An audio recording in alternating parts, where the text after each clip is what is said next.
Hello students, आज की class में हम लोग क्वेश्चन नंबर 20 से देखने वाले हैं। कह रहा है so that the function f n to I, n क्या है, सेट ऑफ नेचुरल नंबर्स है, और आई क्या है, सेट ऑफ इंटीजर्स है, defined by f n equal to में। ये फंक्शन कैसे डिफाइन है, इसका वैल्यू 1/2n-1 हो जाता है व्हेन n इज ऑड। अगर n ऑड है तो इसका वैल्यू यह होता है, अगर n इवन है तो वैल्यू होता है -1/2n। तो ये दिखाना है कि ये एक बाइजेक्टिव फंक्शन है। हमारे पास फंक्शन कैसे डिफाइन है जी, n टू आई, किस तरह से, तो एफ एन इक्वल टू में दिया हुआ है, एफ एन का वैल्यू हो जाएगा 1/2n-1 when n is odd. अगर n ऑड होता है तो एफ एन का वैल्यू यह होगा, फंक्शन का वैल्यू। अगर -1/2n होगा कब, जब आपका n इवन हो।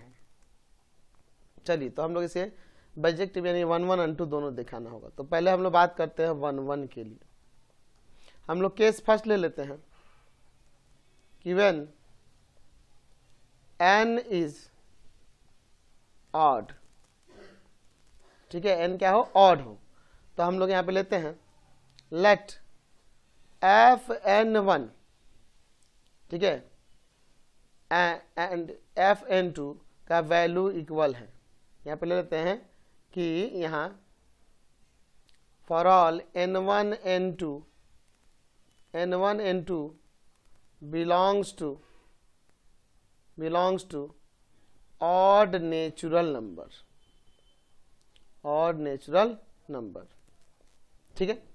तो फंक्शन के अकॉर्डिंग यहाँ पे क्या आ जाएगा, 1/2n1-1, और इधर हो जाएगा 1/2n2-1, 1/2 से 1/2 कैंसिल, n1-1 इक्वल टू में n2-1, 1 से 1 कैंसिल, यानी कि n1 इक्वल टू में n2।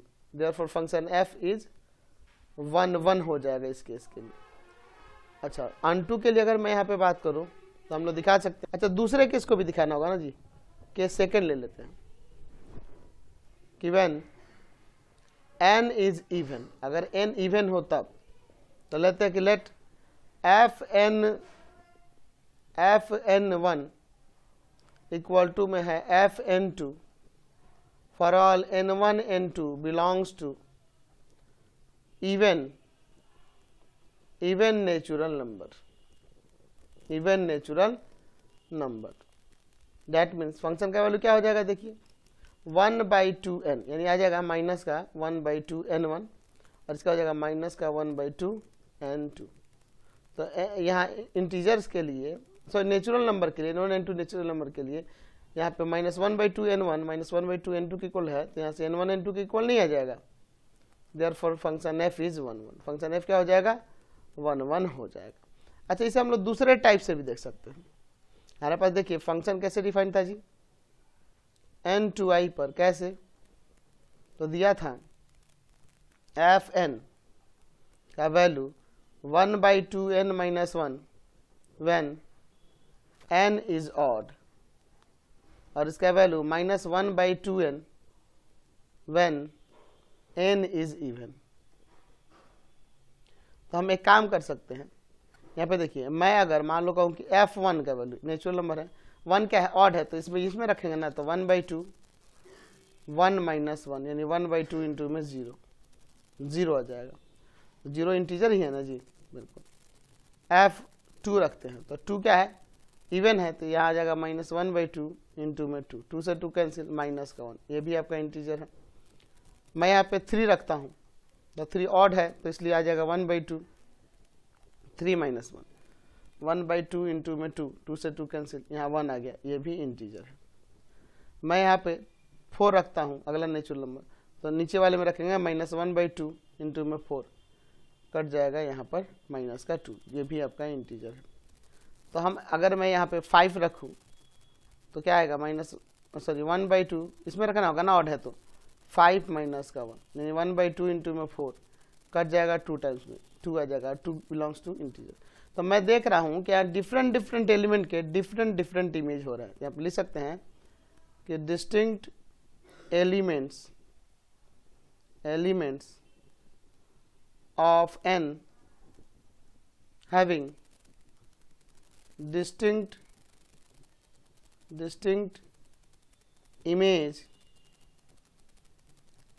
in I under the function f, therefore f is 1 1, function f क्या हो जाएगा 1 1 हो जाएगा।